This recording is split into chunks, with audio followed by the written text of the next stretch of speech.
The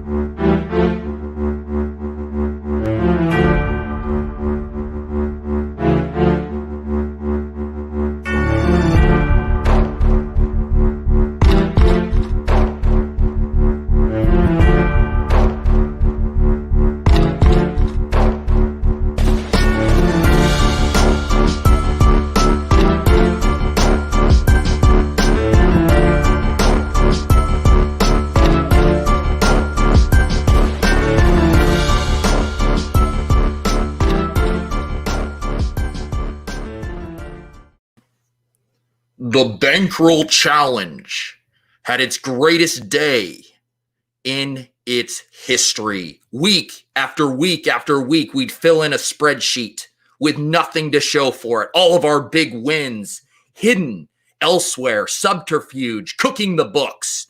But it all changed yesterday thanks to one pimply-faced rookie quarterback, Justin Herbert. I can't do this. I can't do this the whole show. We had a good day yesterday, guys. The Bankroll Challenge is officially on the board. We had criticisms earlier this year. Peter, it's not the Bankroll Challenge.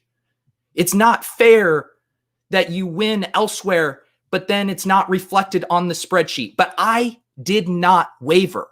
Maybe I did a little bit. But in my head, I did not waver. I said, no, we must be true to the Bankroll Challenge. We must be true to it. And I haven't even updated it yet because I wanted to do it on stream with you guys, the real ones who have been here since the beginning, watching me take a bath week after week after week. Let's look at this lineup here. We're going to talk all about it. The main spy, the big spy, 5,555 people. We had a nice sweat yesterday. Ultimately came in 14th place. I had all 4 p.m. guys going other than Browns D. So I was already starting to get pretty excited about this lineup yesterday when the chalk in the low-scoring games weren't really hitting at 1 p.m. and all I had was Browns going and they put up 20. I said, okay, this thing might be able to cook here. This thing might be able to cook. We'll break down the lineup, but let me enter the spreadsheet. I want to see how we're doing here. So we finished in 14th place. 14th place. That's pretty nice. 14 out of 5,000. I'm going to try not to say shots on goal. $2,000. Boom. Look at that. Look at what that does to the current bankroll. We are cooking. This puts us in, it won't even round up. It's telling me I'm in the 0th percentile. Is that even possible? Is my Excel spreadsheet broken? I would say that means I won if I'm in the 0th percentile. Some Excel wizard tell me how to get this to say the right thing. How many points did we have? We had 190.74 points. What was the cash line? 1160 spots paid here. 1160. Let's see what the cash line is. 151.08.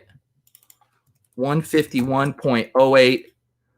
We cashed with 40 points to spare. We did it. We did it.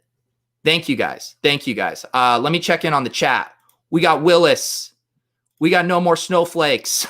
We got Mad Max, who will never play Lamar again. Thank you, Michael. Thank you.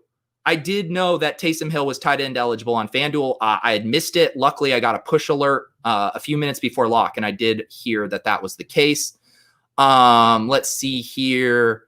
Yeah, I know. 190 would have shipped the $100 entry 50K spy. Yeah, I was in that one as well. Didn't do as well. And now that you say it, I now kind of need to check. Oh, that must have been a different one because this one, 202.04 would have still got me there. Oh yeah, we are going to talk correlation today. We are going to talk correlation. Lots of correlation in this lineup. I'll talk about Schultz. The people want to talk about Schultz. I mean, Schultz was in the air yards by low model. How do you not play Dalton Schultz? We got Eric giving me Excel tips here. Let's go do some Excel. Is this? You're right. I did actually know that. There we go. 0.3 percentile. That was like my height in high school. I kept asking the doctor, when am I going to grow? My dad's 6'5" and I'm 5'1". Anyways, good morning, champ. Good morning, Doinks. And yes, I did take down my own contest. And look, I'm not happy about it. The only thing driving me to take down my own contest is because Davis Maddock name is at the top of the like cumulative points leaderboard that DraftKings has. And I can't live with myself staring at Davis Maddock at the top.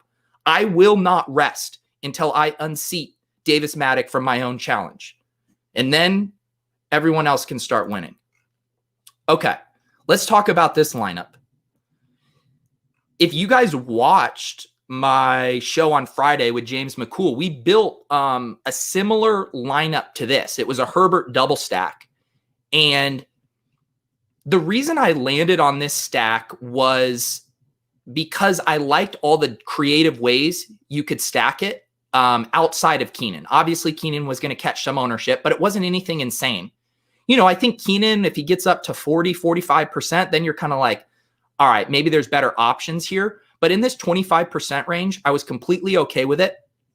I did have another lineup I ran in the red zone, $50 single entry. That was a Herbert double with Keenan, but I used Jalen Guyton instead of Mike Williams. But here, I wanted to get to Mike Williams. I thought he was the better of the two secondary options. That obviously works out with him getting loose for a big touchdown there. And then the bring back. I had entertained all three of those guys. Crowder, who was more expensive, Perriman in that mid-range, in the mid-4s, and then Denzel Mims as the true punt. And ultimately, I was pretty excited about Mims's role. Many of you know I have rookie fever. I can't get enough of these guys. I like building my DFS lineups as if they are dynasty squads. But Denzel Mims, his role keeps growing each week. He's getting a ton of air yards, negative game script. And man, I need to see the air yards on this game, because when I was sweating that game down the stretch, it was just like deep shot to Mims, deep shot to Mims. I think he had 8 targets and only 3 receptions. And based on the throws I saw, it seemed like it was more Joe Flacco's fault than Denzel Mims. So pretty classic double stack bring back there. I just like attacking this Jets team. I mentioned it, similar spot that the Chiefs had a few weeks ago, where there's blowout risk. And even with the defense scoring the touchdown, the Jets kept it close enough that the Chargers kept the feet on the gas. And man, Keenan Allen, his workload is just absolutely insane.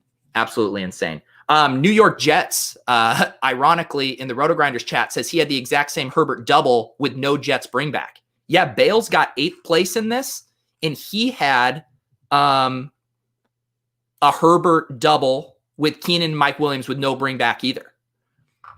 I have a hard time not doing bringbacks, especially when the prices are really nice. I mean, at 3,300, it's hard for him to completely hurt you there. So to me, that seemed like a logical bringback. And I thought Perriman was nice. And like I said, I used Crowder in the other one. But yeah, I thought there was, if that whole idea of the Jets needing to keep it close so Herbert could access a ceiling, to me, that necessitated one of these Jets guys having a good game. It ended up being Perriman with the bigger game because he had that touchdown. I did have the big dog in some lineups here, but it didn't fit with this one. And so then we can talk about, I had 2 other secondary correlations. So I had Dalvin Cook and Dalton Schultz. And yesterday, almost all of the lineups I built had Dalvin Cook at the start with one Dallas Cowboy piece. Some lineups I had it as Michael Gallup. I had mentioned on a couple shows, one of the things I liked about a Dalvin Cook Michael Gallup pair is it worked out perfectly for a 2v2 pivot to Zeke and Adam Thielen, which I thought would be really nice as far as getting upside and leverage on the Dalvin Cook ownership. And I actually did that swap in a ton of lineups where I was buried because we had the benefit of knowing how the 1 p.m. games went. And because we also had some nice 4 p.m. options with Aaron Jones, you could have Devontae Adams, Adam Thielen, Zeke. I thought it made a lot of sense to build with Dalvin Cook almost everywhere, knowing you could pivot. In the Roto-Grinder single entry series, I actually did this and salvaged a min cash with this pivot. So I had the Lamar Jackson double. You mentioned Derrick Henry. I wanted to get Derrick Henry in over here. And I got the bagel from Marquise Brown. The O in Soldier stands for 0. I think I've used that joke now twice in the past 12 hours. I'm turning into a dad and I don't even have any children. But anyways, I knew I couldn't win this tournament once I had the 0 from Marquise Brown. So I pivoted my Dalvin Cook, and I think I actually had CeeDee Lamb in this one because I think on FanDuel I was able to afford CeeDee Lamb over Gallup. But I pivoted it to Zeke and Thielen.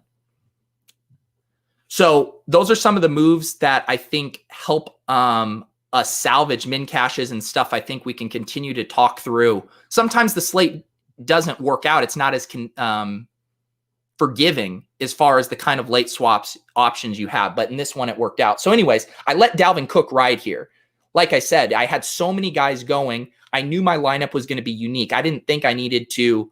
I felt like I had a good head start with the Browns and all of this PMR. Oh, that sweet, sweet PMR going. I'm going to circle back to the chat here in a sec, but I'll just finish talking about this last correlation here. Michael Pittman and Aaron Jones. And man, I was shocked at the Aaron Jones ownership here. Everywhere I looked at ownership on the week, he was projected in the 10 to 15% range. And I thought in the SPY, I thought he could approach 15 to 20%. I was hoping to catch it in the 10 to 15. I don't know if people were late swapping off of him.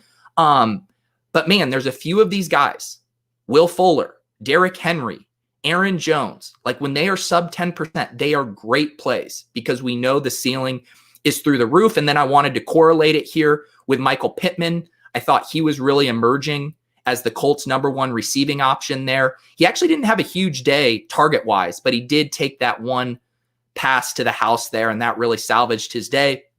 And it was just, it was a game I wanted pieces of. I thought it was interesting that it was the highest total on the slate. It was in a dome, and it wasn't going to catch a ton of ownership. And so I didn't have the stomach to go with the stack. You know, I think you could have done Rodgers, Adams stacks, but I just didn't love it. But I did really like this Aaron Jones, Michael Pittman pairing, and I had it in a lot of lineups. You can see I had it over even on FanDuel as well. So that's the lineup, guys. I mean, built this with the correlations I liked. I ended up, we've talked about one of my leaks being just plugging in a punt defense. You can see in my other lineup over here, Falcons defense. This was one of the punts I put in against Taysom Hill. It doesn't get there. And man, a 15-point difference is pretty massive. Pretty massive. So I was happy to get the Browns, who I thought were in a really good spot at home. And then you get lucky. You get lucky with the pick six. That's what we're doing with defenses, just giving ourselves a position to get lucky. And the fact that they were under 10% here at 3,000, I think worked out. Here we go. Fleeter Overzet with the repeat jokes. That's what I do, man. That's what I do. Was Zeke and Cook together a consideration? I didn't consider that one, partly because if I was using Cook, I wanted to take advantage of all the cheap Dallas pieces. I thought Schultz, Gallup, and Lamb were all really viable and underpriced there. And again, with tight end, I just wanted to correlate it too. And in this lineup, I didn't want to use Hunter Henry. I think I definitely could have. I liked Mike Williams a lot. So I left that tight end spot open. And then when I'm looking at these correlations, it was Schultz was the play that kind of stood out to me to correlate with Dalvin Cook. Did ownership drive a Bird bring back versus Myers? I don't know which lineup you're talking about. I know some people definitely had some Bird bringbacks, which I think was incredibly sharp. Bird, another guy who was take a drink in the air yards by low model. And Myers really heavily owned. So I thought that was a really nice leverage pivot for people who got on it. I had a hard time with that game because I didn't know how to stack it creatively. And I guess Bird would have been the creative way to stack it. I really would have appreciated you taking the Falcons in your own league. Yeah. So yeah, as always, I run my main SPY lineup in the Bankroll Challenge League here. And that's why we're here. It's Smash Mouth Bucks there. Yep, that 15-point swing would have given it to Smash Mouth. We're bouncing all over the place today, but let's see here what you had, Smash Mouth. Ooh, wow. Okay. The Vikings onslaught. Kirk, Cook, Thielen, Jefferson. Bring it back with Zeke and Gallup. Okay, you just full onslaughted this game. Wow. And then you have Claypool as a one-off, Goddard as a one-off. Man, we talk about this a lot, right? In these small contests, 200 people in this league because DraftKings won't let us make it bigger. You identify the game that shoots out, and you can win these smaller contests. Pretty sick. Pretty sick. Like you wouldn't toss this lineup into the Millie Maker. You're drawn really thin because you can't survive a Michael Gallup getting 4.9 points. But this is, I think, a really sharp lineup here for a small field contest. It's something that Leone has really gotten me on more in building our tilt space lineups because we're normally playing these contests that are less than 500 people. And I think this was the perfect spot to attack it because you had the cheap pieces here. Jefferson underpriced, Michael Gallup underpriced, Adam Thielen underpriced. Intuitively, it's hard. I wouldn't run this lineup in the SPY because it's just like, how are Dalvin Cook, Jefferson, and Thielen all going to get there? They basically did, but I think this lineup makes a ton of sense in small field. So really nice lineup, Smash Mouth Bucks. And I'll also mention, because we have Thanksgiving week, I did already create a league for Thanksgiving. I made it a little, maybe I should have made it the full 200. I was like, I don't know if we can fill this by Thanksgiving. It does seem like this will fill. So I have the link. If you're watching on my channel, it's the pinned comment down below. If you want to hop in the Thanksgiving Pete's Bankroll Challenge League, we can all mess around on this 3-game slate here. Let's see here. Can you look at my lineup and see where I went wrong? 218th in the SPY. Sure. Let's see what we got here. Let's see what we got. 218th. A Kane, is that you? I hope it's you. I would hate to review a lineup that wasn't you. I assume we're, 218. Here we go. Sorry. Huntman. That makes more sense. Richard Hunt. Aaron Rodgers to Adams. Bring it back with Pittman. Oh, double stack. Yeah. Rodgers, Adams, Tanyan, like that. Bring it back with Pittman. Play Dalvin Cook and Zeke in the same game. I think that's fine. And then you played one-off Chris Conley, one-off Brandon Cooks, and Browns D. I don't mind this lineup at all. I mean, the one thing I would probably have looked at, although it doesn't look like you had the money for it. Like if I was playing Chris Conley, it would have been nice if you could have gotten in one of those Pittsburgh wide receivers to correlate that. But I thought Brandon Cooks was a good one-off play. And I actually thought he was going to be higher owned. He was the guy I was fading because I thought he was going to be more in that 15 to 20% range. So I think this is a good lineup. I really do. I think getting Zeke at that low ownership there made a lot of sense. The interesting thing for you is you had Browns D going early, so that worked out. But then your other two early pieces, Chris Conley and Brandon Cooks, didn't really hit. So one other interesting thing might have been trying to pivot to something like Aaron Jones here over Dalvin Cook and then getting Thielen in. Because I think it would have been hard for you to really crash the leaderboards with these two scores from Conley and Cooks there. So that's the only thing I would have maybe considered is getting off the Dalvin chalk after those two pieces didn't hit. But I don't mind letting it ride. I think it's close, and you raised your floor probably for your cash equity here, and you were able to 3x. So I think that's a pretty good lineup. Thanks, Siler. Siler is the man behind the Deposit Kingdom Discord. If you're on my channel, that link is in the show notes. Lots of good discussion going on in there. Siler just popped the link here in the Discord or in the YouTube chat. It is a good time. We even have a drink chasing channel, an homage to the other show I do, Ship Chasing. Lots of beer talk in there. Lots of guys talking about triple mango IPAs, and then I come in there, post a photo of my empty Red Stripe bottles. It's a great time. It's a great time. Let's see it. Luis Jose says, how can you use the Roto Grinders lineup HQ to know which games to target, or the Stack Finder? New member there. Yeah, so I was actually using lineup HQ this week. Let me see Let me go here to Roto Grinders, and I will show you one of the things that I was using this week. Alex jumping in the chat. Sorry, just popping in. I'm a donk. Which contest is this? We've been jumping around talking about lots of stuff, but I was reviewing my lineup in the SPY, the big SPY, $100 or $100 entry, 100K to first. I got 14th. Bales. 6 spots ahead of me. It's just like, just so tilting. Come on, Bales. Anyways, let me go to lineup HQ here. I want to see if some of my stuff is still saved. And I can show you a couple things that I like looking at. Looks like this was on. Let me go back to the main slate here.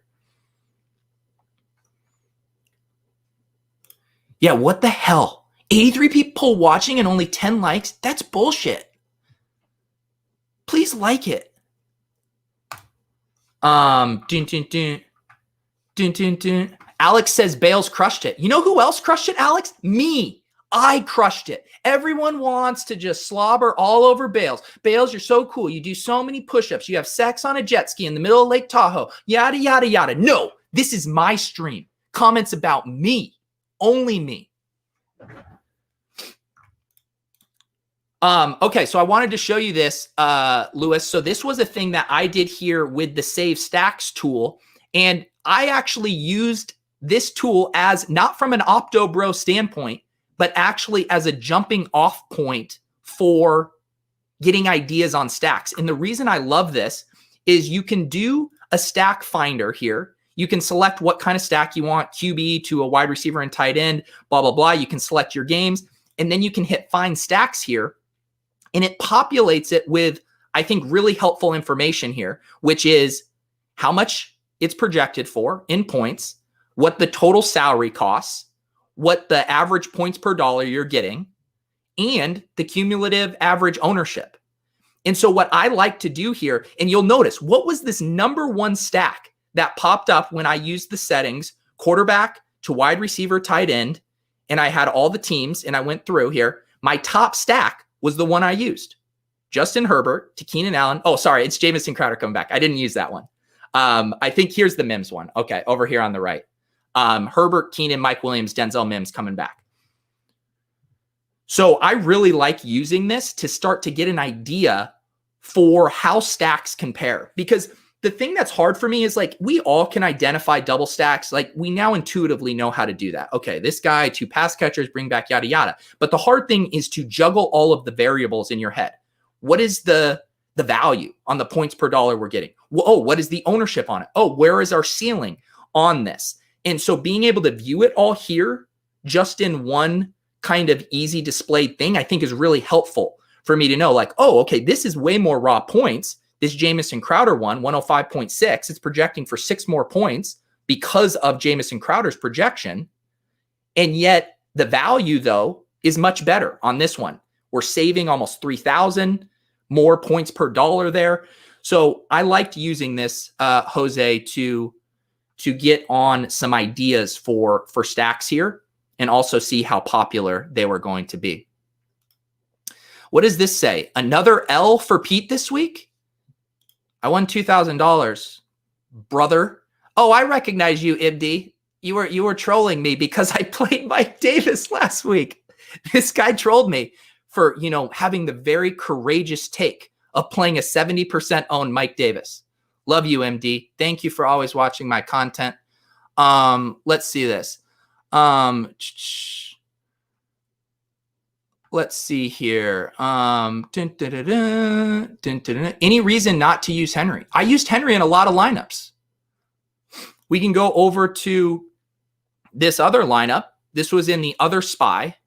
Bricked out here. Derrick Henry was one of my favorite plays, although he did come in higher owned than I thought.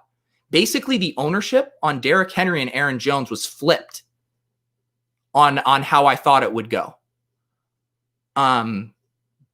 But I loved the Derrick Henry, and I went back to the double stack. One of the reasons I got on the double stack again with Lamar here is because I knew Andrews was going to be popular. I knew Lamar Jackson to Andrews would be popular. And I did think Marquise Brown was the way to get unique there. And I was reading, I subscribed to the Advanced Analytics Substack. Every Thursday or Friday, they send out an email with their kind of rundown of the top correlations on the week. And one of the things that they profiled in that, and by the way, Advanced Analytics does a weekly show with Blender hosted by Roto Grinders. It's one of my favorite shows. They talk almost exclusively about correlations and top stacks. Marquise Brown and Mark Andrews are very positively correlated, which doesn't make at first blush intuitive sense to me. But then the more I actually thought about it, it did, because when Marquise Brown and Mark Andrews crush, it's a product of the entire Ravens offense crushing. Now, we haven't seen that this year. I think Willie Snead is the product of when the offense isn't doing as well. They're dinking and dunking. They're not having the explosive plays we saw last year. But to me, if those guys hit, if Lamar Jackson hits his 5th percentile outcome, I think he definitely could support both Marquise Brown and Mark Andrews there. So that's how I got on the double. Derrick Henry as the bring back. He sucked out in overtime. The lineup doesn't quite get there. When you have the 0, you don't get the play from the Falcons. This one I didn't pivot because I had already had Adam Thielen in it and I didn't have Dalvin Cook. So I let Michael Gallup ride here. I'm now playing whatever defense is playing Philly. Yeah, I mean, I think that's fine. I mean, I wouldn't box yourself into any rules. I'd check the price. I'd check the ownership and then let it rip. Should have played the $1,500 game changer, bro. Shoulda, woulda, coulda, huh? Actually, I think Bales won that. I don't think I would have won. But you can always say that about all of these contests, right? You should have had it in this. Why was it this the week I put it in the millionaire? It would have the $500 millionaire. It would have made 4,000. For some reason, I don't get FOMO like that for a couple of reasons. One, because what about all the weeks where I brick it out and now I'm just hemorrhaging money because I'm extended over, the bankroll constraints I want to play in. And then the other thing is I do put it in more smaller dollar entries. I've been, I get in the main single entries and then I'll do, there's a $75 3 max. I sometimes do the $33 5 max. I'll make sure that every lineup I have is in 2 to 3, 2 to 4 other lineups or contests. So if I do win, I actually can reap the benefits of that across a few contests. So I do think in general, though, that is a good thought process. Like, we put all this time into hand building these beautiful lineups. Let's actually try to capitalize when we are right. But I don't get FOMO of being like, man, what if I would have hunted through my couch cushions and found enough money for the luxury box this week? Boy, would that have been good. Let's see here. I felt like a donkey from pivoting from Dalvin Cook to Justin Jefferson, only for Jefferson to be 22% owned. Yeah.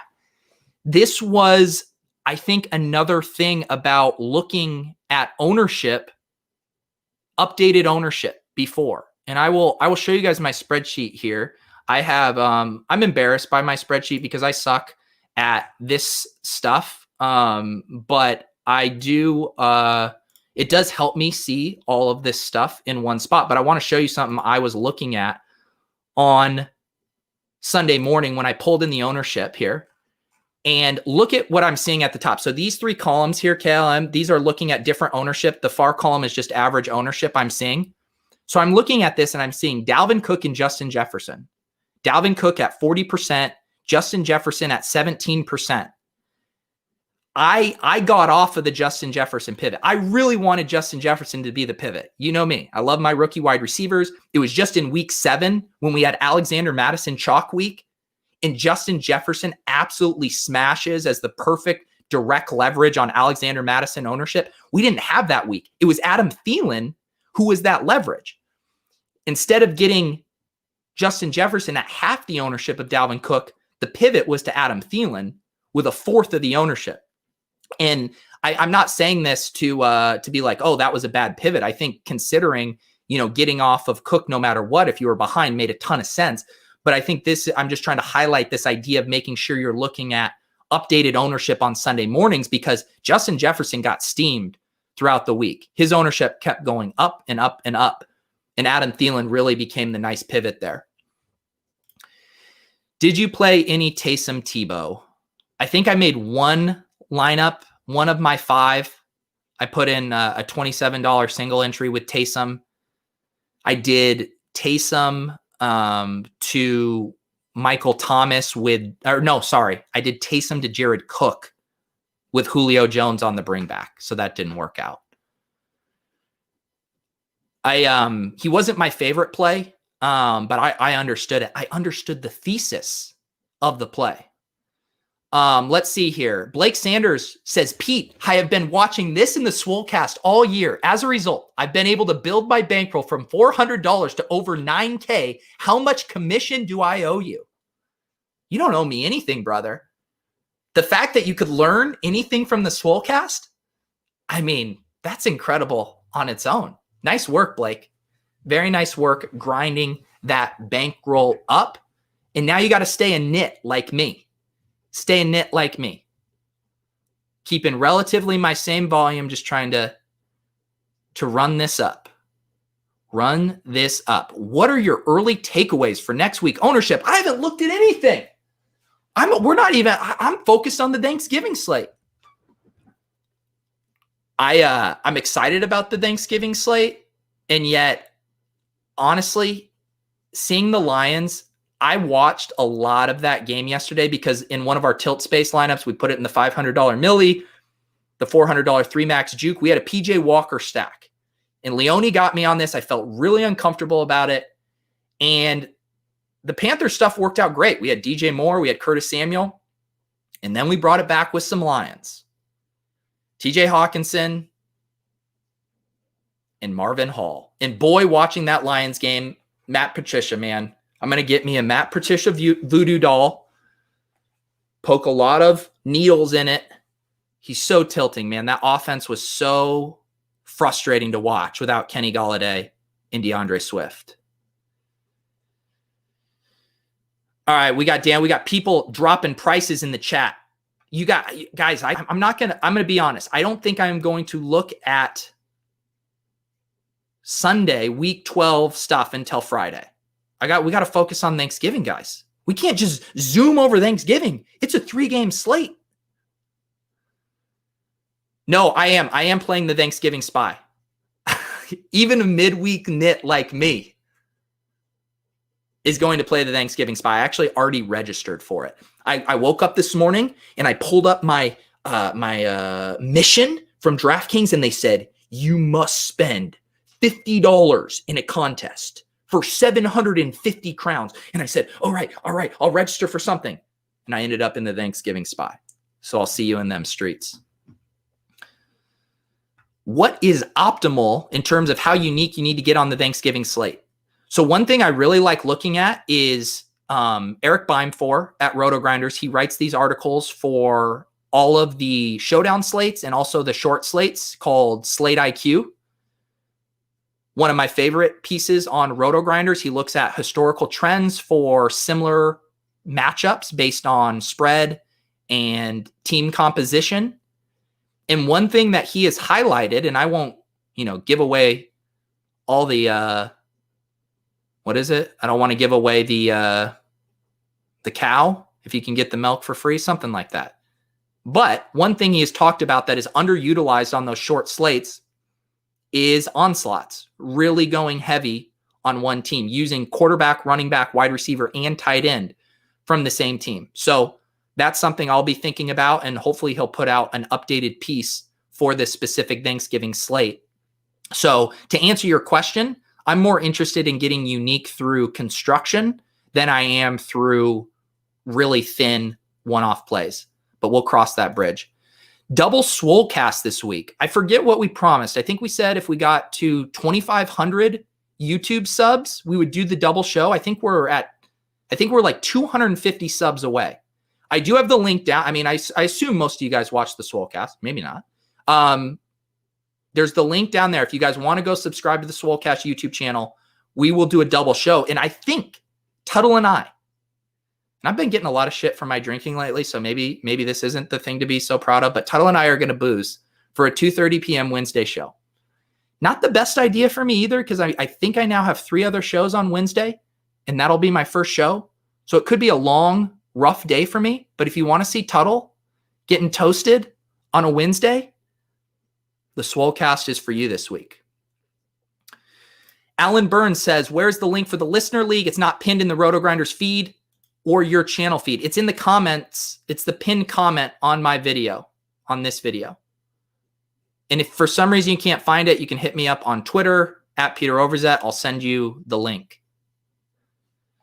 Hollywood Smash Thursday. Yes, I probably will go back to Marquise Brown. How much does Marquise Brown cost? How much is he on DraftKings? I will, because I'm just a sick masochist.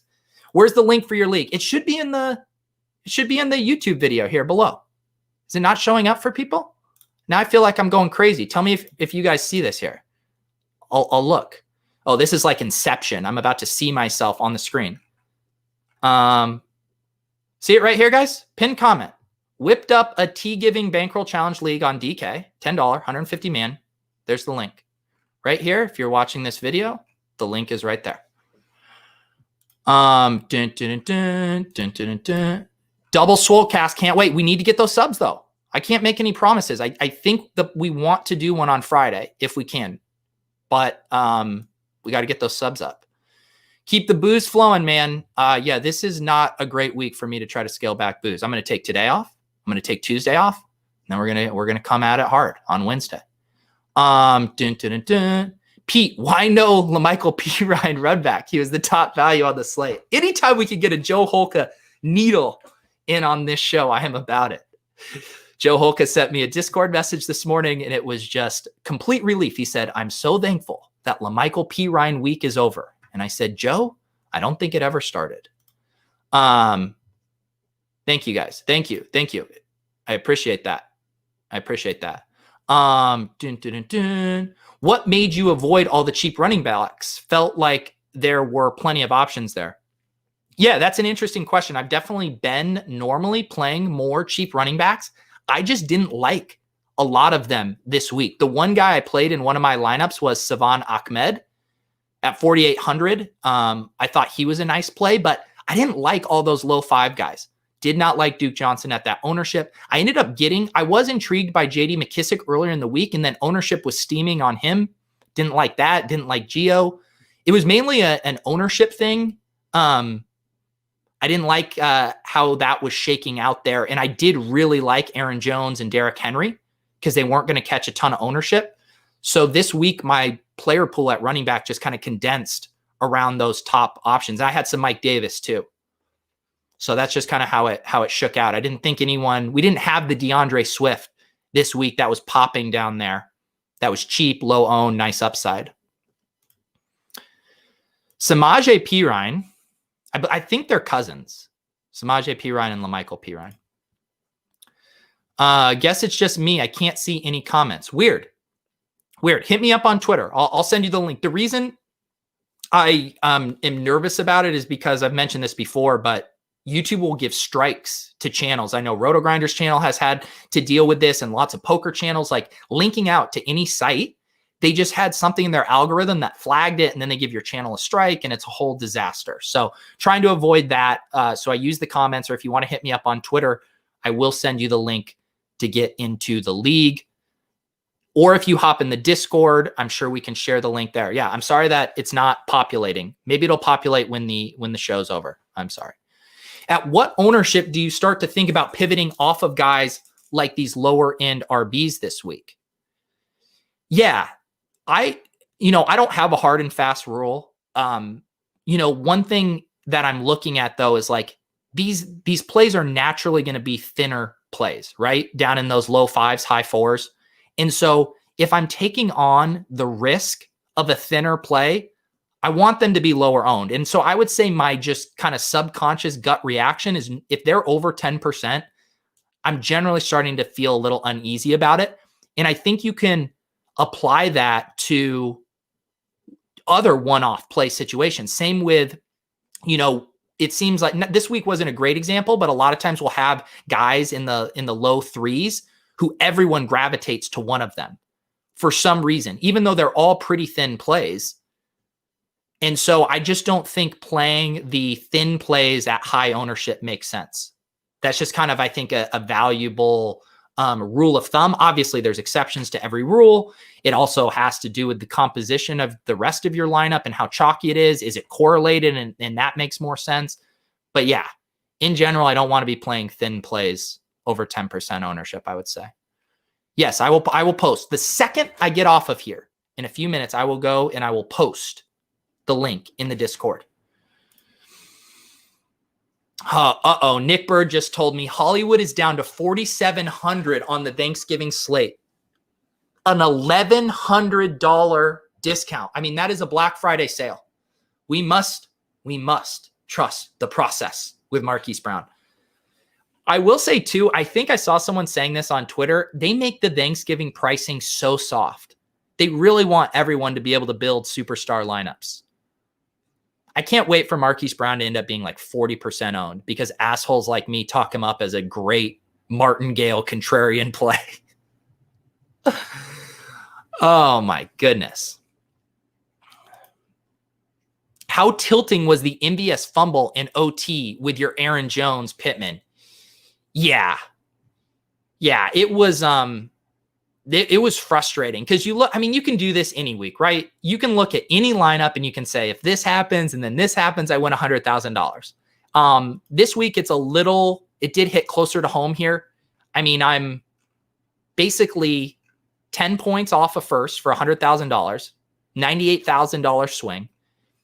And man, Mims getting targeted in the red zone, Aaron Jones losing a goal line end zone reception to Jamal Williams.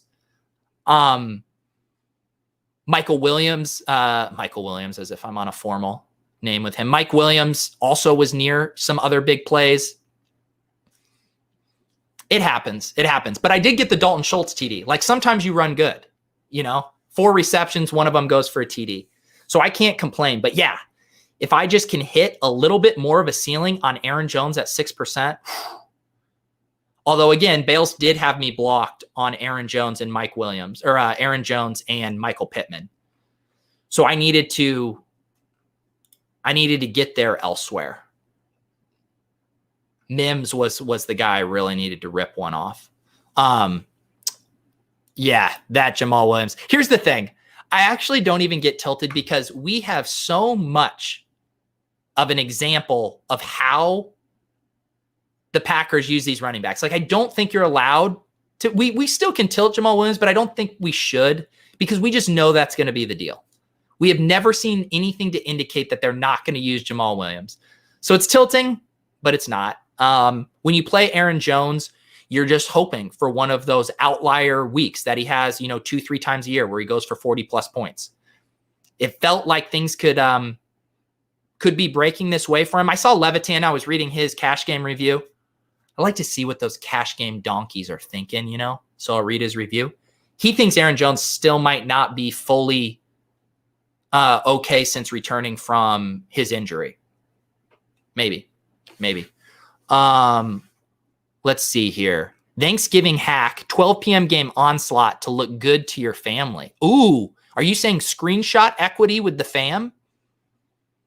Look at this, fam. Look at this. I'm winning $1 million. That could be a good strategy. All right, guys. I'm going to wrap this up.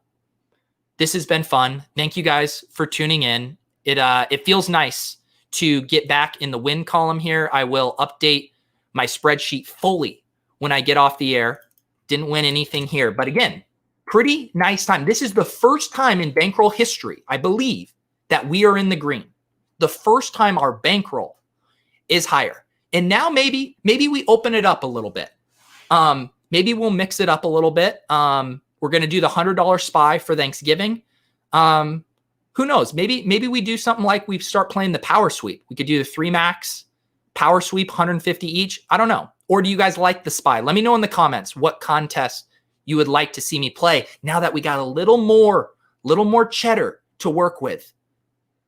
I'm a man in the fleets, but a freak in the spreadsheets this week, guys. Hit the subscribe button. I'll be back on Friday. Yeah, I'll be back on Friday with a guest to break down the main slate. I'm going to be too busy on Wednesday to do a special Thanksgiving DFS show. But yeah, lots of stuff. We'll have Swolecast, all of that good stuff. Thank you guys for tuning in. Appreciate it. Thank you to Roto Grinders for having us. Good week. Good luck, and have a good week. We'll see you guys next time.